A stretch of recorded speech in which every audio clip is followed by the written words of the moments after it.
Bom dia a todos, que a paz do nosso Senhor e Salvador Jesus Cristo esteja contigo, meu irmão e minha irmã. O tema de hoje é o seguinte: usando as armas defensivas na guerra espiritual. E nós vamos abrir a palavra de Deus no livro de 2 Crônicas 32, versículo 5, que diz: Ezequias, cobrando ânimo, edificou todo o muro que estava demolido, levantando torres sobre ele. Fez outro muro por fora, fortificou a Milo na cidade de Davi, e fez armas e escudos em abundância. O que eu quero dizer hoje, para cada um que nos acompanha, é que nós precisamos não apenas das armas ofensivas, mas também das defensivas na guerra espiritual. E nós vamos ver hoje quais são as armas defensivas que Deus colocou à nossa disposição. A primeira é a fé. É pela fé que tomamos posse da vitória que Cristo obteve para nós, na cruz do Calvário. Ali foi cumprida a mais antiga promessa feita por Deus, ainda no Éden, quando ele disse à serpente: Porei inimizade entre ti e a mulher, entre a tua descendência e o seu descendente. Esse te ferirá a cabeça, e tu lhe ferirás o calcanhar. Gênesis 3,15. Por essa razão, Paulo dizia, e nós também podemos dizer: tudo posso naquele que me fortalece. Filipenses 4,13. E também posso dizer: somos mais do que vencedores por meio daquele que nos amou. Romanos 8,37. Foi pela fé que os 70 discípulos tomaram posse da autoridade que Jesus lhes havia dado. Foram às cidades a mando do Mestre e voltaram relatando o seguinte: Senhor, os próprios demônios se nos submetem pelo teu nome. Ao que Jesus lhes respondeu: Eis aí vos dei autoridade para pisar de serpentes e escorpiões, e sobre todo o poder do inimigo, e nada absolutamente vos causará dano. Lucas 10, versículos 17 e 19. Em sua carta aos Efésios, o apóstolo Paulo diz que é através do escudo da fé que apagamos todos os dardos inflamados do maligno. Efésios 6, versículo 16. É através dela que atacamos e contra-atacamos o diabo, porque este tenta a todo instante nos convencer de que não somos salvos, de que Deus não nos perdoou. Quer fazer-nos acreditar que o Senhor não nos aceita. Já não há mais jeito para esta ou para aquela situação. Não há esperança e nem saída para nós, porque tudo está perdido ou tudo está acabado. Mas eu quero que você repita assim comigo. É pela fé que saímos do fundo do poço, colocamos-nos de pé, levantamos a cabeça e dizemos: Diabo, você é mentiroso, é o pai da mentira e o nosso acusador, mas está derrotado em nome de Jesus, que nunca recusou dar a mão aos caídos, prostrados e necessitados. Ele nunca deixou de perdoar ao mais vil pecador que se arrepende. Nunca encontrou um caso perdido, um que não tivesse solução. Portanto, arreda-te daqui, Satanás, porque o Espírito Santo está movendo a fé no meu coração agora, para eu crer e aceitar o convite que Jesus acaba de me fazer, dizendo: Vinde a mim todos os que estáis cansados e sobrecarregados, e eu vos aliviarei. Mateus 11, 28. A segunda arma é a sujeição a Deus. Quando Ezequias, por exemplo, soube que Senaqueribe apaleirara o exército para guerrear contra ele, tratou logo de organizar e equipar o seu próprio exército. Fez armas e escudos em abundância, como nós vemos no versículo 5 do capítulo 32. Tudo isso para enfrentar o inimigo e resistir a ele. E logo depois de preparar a sua tropa, ele exortou os seus soldados com estas palavras, que estão nos versículos 7 e 8 desse capítulo 32 de 2 Crônicas. Sede fortes e corajosos, porque há um conosco maior do que o que está com ele, para guerrear as nossas guerras. O mais importante não é estar bem armado, é sujeitar a nossa vida e a nossa guerra inteira e incondicionalmente aquele que domina sobre tudo e sobre todos, o qual detém todo o poder para entregar em nossas mãos a vitória. Enquanto Ezequias se sujeitou a Deus, experimentou muitas vitórias. Quando alguém tem o Senhor como força na sua vida, também irá experimentar vitórias. Devo colocar tudo o que sou e tenho inteiramente à disposição do Senhor. Tenho que consagrar tudo totalmente a Deus. E assim, estarei evitando que tais coisas se tornem laço e maldição para a minha vida, levando-me ao fracasso e à derrota. Quando despojamos as nossas armas e as nossas vidas nas mãos de Deus, Ele peleja por nós. E se Deus é por nós, quem será contra nós? A vitória nos espera. Jesus a conquistou por nós e para nós. Sujeitemo-nos a Ele, as nossas armas e a nossa vida, e Ele pelejará por nós. A terceira arma é a união e comunhão. Ezequias sabia que se quisesse alimentar a esperança de ver o poderoso exército da Síria derrotado, era preciso, antes de tudo, sair à guerra. E que também o povo e a tropa estivessem unidos em torno de um só objetivo, ou seja, lutar contra o inimigo. E aquela não era a hora de expor os defeitos e as diferenças que existiam entre eles. Pelo contrário, era o momento de se darem as mãos, de somarem as forças e de alvejarem o adversário, e não os seus próprios companheiros de luta. Desde o princípio do seu ministério, encontramos Jesus ensinando os seus discípulos a serem tolerantes com aqueles que não estavam lendo na mesma cartilha que eles, mas que, de certa forma, realizavam a obra. Em sua oração sacerdotal, Jesus não pediu a Deus que fôssemos mais cheios do Espírito, mais dedicados à oração e ao estudo da palavra.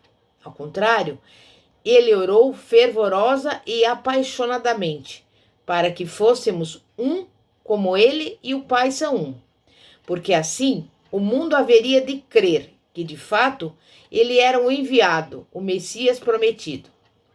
A unidade da Igreja, do corpo de Cristo, é a pregação mais contundente de um evangelho eficaz.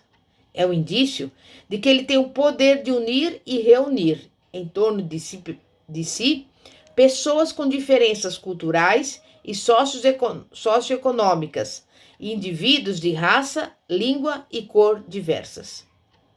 A união em torno da pessoa de Jesus é uma das armas mais poderosas que Deus concedeu à sua igreja. Unidos, os cristãos podem desarticular e fazer estremecer as bases do inferno.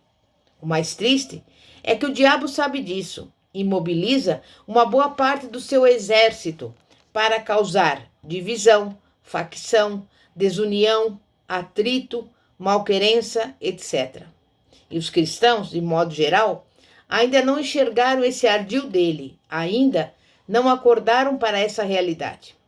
Mas vamos lutar juntos pela fé, firmes em um só espírito, como uma só alma. A quarta arma é a resistência.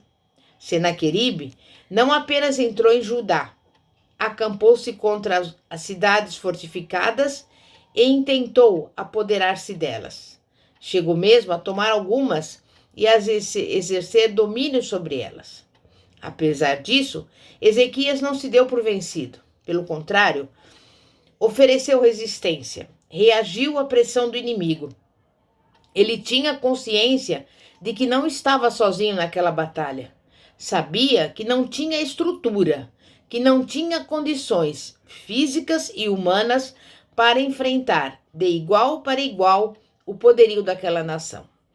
Contudo, sabia também que era possível resistir ao adversário e derrotá-lo, pois maior era aquele que estava com ele do que com o invasor. Mas o assírio era astuto, sagaz. Procurava por todos os meios desviar a atenção do povo, que Ezequias incentivava a confiar no Senhor. E dizia: não vos engane, Ezequias, não deis ouvidos a Ezequias. Está lá em Isaías 36, versículos 14 a 16. E ainda hoje, o adversário da nossa alma tem usado essa tática para nos amedrontar, desencorajar e desanimar, porque ele sabe que em Cristo podemos apenas não lhe resistir, mas também derrotá-lo. Felizmente, temos o poder de não recuar diante das pressões internas e externas criadas pelo adversário. Pelo sangue de Jesus, somos purificados. Não precisamos conservar e alimentar nenhum tipo de pecado em nosso coração. O que Satanás quer é nos subjugar. Ele quer aproveitar brechas abertas ao pecado. Ele deseja minar, através do desânimo, a nossa resistência, porque ele quer nos tornar os seus escravos. Mas se quisermos resistir ao inimigo e obter vitória sobre ele, precisamos desalojar e expulsar os pecados que se hospedam em nosso coração. Quando Jesus foi tentado pelo diabo no deserto, uma das armas que ele usou para derrotá-lo foi a resistência. Por 3 vezes consecutivas, Jesus resistiu a ele e o derrotou. E a Bíblia nos fala em Tiago 4,7. Sujeitai-vos, portanto, a Deus, mas resisti ao diabo, e ele fugirá de vós. A quinta arma é a prudência. Neemias deu um grande exemplo de como usar, na hora certa e de forma correta, essa arma que pode neutralizar os efeitos mortais dos ataques dos inimigos.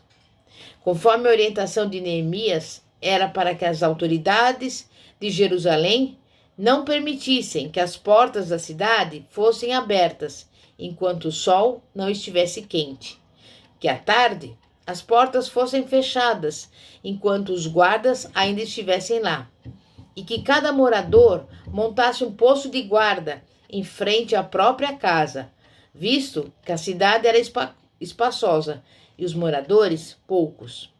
Mas por que tanta precaução? Porque aqueles que sugavam, espoliavam e exploravam o lugar, e os habitantes que ali tinham permanecido, estavam revoltados e furiosos. Eles já haviam tentado várias vezes travar e impedir o crescimento da obra. E agora, depois de muito esforço, os muros já estavam concluídos e as portas colocadas em seus devidos lugares. A estratégia empregada por Neemias nos ensina que à medida que a obra vai crescendo em nossas mãos, precisamos acionar com maior frequência a arma da prudência. Sexta arma é o discernimento. Sem discernimento, estamos sujeitos ao fracasso e até mesmo à morte espiritual. É que corremos o risco de lutar contra nós mesmos e contra Deus e, consequentemente, a favor do inimigo. Mas precisamos ter discernimento de quê? Discernimento do que é ação de Deus. Devemos estar atentos para não atribuirmos um ato de Deus que não entendemos a algo ou alguém que não ele. Os cristãos que viveram no início da era cristã precisaram ter discernimento para compreender que a perseguição estava nos planos de Deus. Era o meio pelo qual o evangelho seria pregado em todos os lugares. Se eles tivessem ficado revoltados, ou quem sabe, convocassem uma poderosa reunião de oração para repreender e amarrar aqueles demônios que estavam agindo em relação aos perseguidores da Igreja de Cristo, ela não teria prosperado. Apesar de toda a adversidade que enfrentaram, os que foram dispersos por toda parte, pregando a palavra, Atos 8, 4. Levando o evangelho. E a comprovação de que isso fazia parte dos planos e das estratégias de Deus está no resultado. Nem tudo que aparentemente dá errado ou tem aspecto de fracasso é necessariamente obra do diabo ou consequência de alguma maldição. Mais do que nunca, precisamos de discernimento para detectar aquilo que procede de Deus, aquilo que no exercício da sua soberania ele permite sobrevir-nos com o objetivo de transformar a nossa fraqueza em força, a nossa derrota em vitória, a nossa porta fechada em um portão aberto. Também precisamos ter discernimento do que é a ação do maligno. Se Paulo não tivesse discernimento, talvez se sentisse até lisonjeado ao ouvir publicamente as palavras da jovem adivinhadora, que afirmava: esses homens são servos do Deus Altíssimo e vos anunciam o caminho da salvação. Paulo não emitiu parecer algum de forma precipitada. O objetivo de tais palavras era levar o povo a dar mais atenção aos apóstolos do que ao evangelho pregado. Paulo teve esse discernimento e, depois de muitos dias, já indignado, ordenou ao Espírito que falava pela boca da jovem: em nome do Senhor Jesus Cristo eu te mando, retira-te dela. E ele, na mesma hora, saiu. Atos 16, versículo 18. Precisamos também ter discernimento do que é a ação da carne. Essa luta ocorre incessantemente no coração dos filhos de Deus. O Espírito Santo é a provisão divina para alcançarmos a vitória sobre o pecado, para que não façais o que porventura seja do vosso querer. Colossenses 3, versículos 5 e 6 diz: fazei, pois, morrer a vossa natureza terrena, prostituição, impureza, paixão, lascívia, desejo maligno e avareza, que é idolatria. Por essas coisas é que vem a ira de Deus sobre os filhos da desobediência. Por isso, devemos ser criteriosos, a fim de identificarmos bem aquilo que procede de Deus, do maligno e da carne. Em nome de Jesus. Vamos orar. Santíssimo Deus e poderoso Pai, Pai de nosso Senhor e Salvador Jesus Cristo, nós te pedimos, Pai, que a cada dia que passa, o Senhor venha dar nos sabedoria, discernimento, para que não venhamos cair nas artimanhas do inimigo, nos laços do inferno. E nós te pedimos nesse dia de hoje, Pai, que o Senhor venha visitar-nos e venha entregar a cada um a bênção, a vitória, a resposta, tudo que essa pessoa está pedindo, em nome do Senhor Jesus. E desde já eu te louvo e te agradeço, porque sei que tu tens um Deus, nós temos um Deus, que é o Deus Todo-Poderoso, Criador dos céus e da terra, para quem não haverá nada demasiadamente difícil. Por isso eu declaro, eu tudo posso, naquele que me fortalece. Em nome de Jesus. Amém e graças a Deus. Glória a Deus. Pastora Fátima, da Igreja Evangélica Apostólica Poder de Cristo. Amém e graças a Deus. Glória a Deus.